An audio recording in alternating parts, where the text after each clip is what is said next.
गोवर्धन अन्नकूट व्रत कथा। हिंदू धर्म में दिवाली के दूसरे दिन गोवर्धन पूजा की जाती है। इस पर्व में प्रकृति के साथ मनुष्य का सीधा संबंध दिखाई देता है। एक समय की बात है, श्री कृष्ण अपने मित्र ग्वालों के साथ पशु चराते हुए गोवर्धन पर्वत जा पहुंचे। वहां उन्होंने देखा कि बहुत से व्यक्ति एक उत्सव मना रहे हैं। श्री कृष्ण ने कारण जानना चाहा तो वहां उपस्थित गोपियों ने कहा कि आज यहाँ इंद्रदेव की पूजा होगी। फिर इंद्रदेव प्रसन्न होकर वर्षा करेंगे, फलस्वरूप खेतों में अन्न उत्पन्न होगा, व्रजवासियों का भरण पोषण होगा।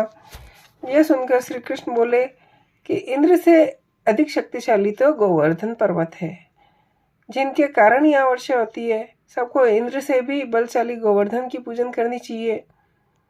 श्री कृष्ण की बात से सहमत होकर सभी गोवर्धन की पूजा करने लगे।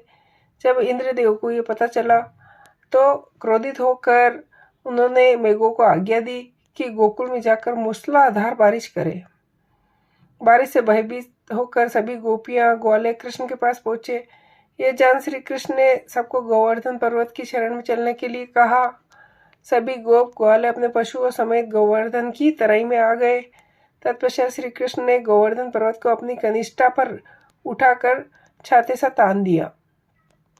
इंद्रदेव मेघ 7 दिन तक लगातार बरसते रहे, लेकिन श्री कृष्ण के सुदर्शन चक्र के प्रभाव से व्रजवासियों पर जल की एक बूंद भी नहीं पड़ी।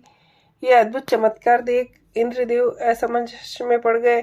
तब ब्रह्मा जी ने उन्हें बताया कि श्री कृष्ण भगवान विष्णु के अवतार है। सत्य जान इंद्रदेव श्री कृष्ण से क्षमा याचना करने लगे।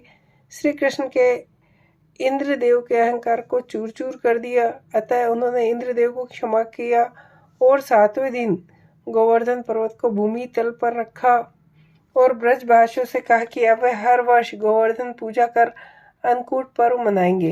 तभी से यह पर्व प्रचलित है। आज भी श्रद्धा भक्ति से मनाया जाता है।